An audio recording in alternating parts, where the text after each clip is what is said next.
And then you can check for balance. Always check for balance, especially with a shag cut. You don't want it to be perfect and exact. You want it to be more of a visual balance. How does it look? How does it feel? How does it bounce? So if one side is heavier than the other, you can go back in and correct. One way to do that is to go in and add just a little bit of weight reduction, where I'm just poking my shears through and going in here. Again, you could flip your shears this way and you are saving your wrist and still creating that really nice weight reduction. And even just taking that little bit out, you can see it's already bouncing so much more.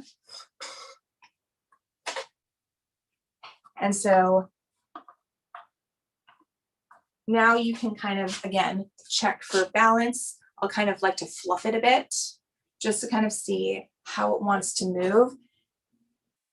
Especially with shagged face framing layers, you don't want to necessarily manipulate them too much.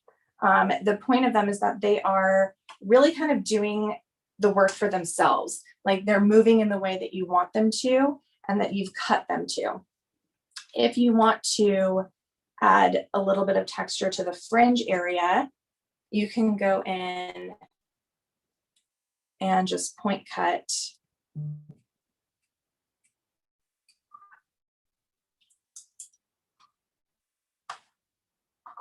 for a little bit more movement, especially on the ends. I like to fan them a little bit. I think this, for me, this gives just a little bit more flexibility.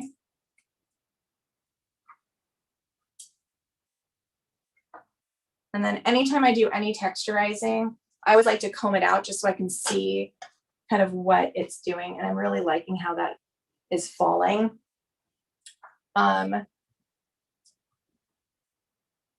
Another thing that you can do as far as texture goes is, especially in this middle section here,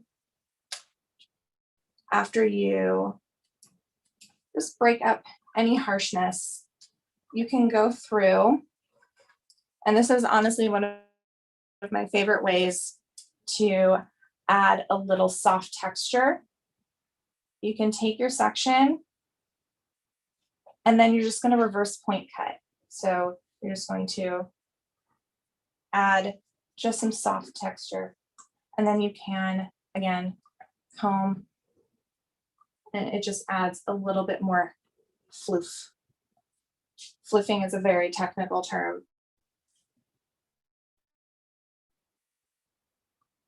And again, adding a little bit more to the side here.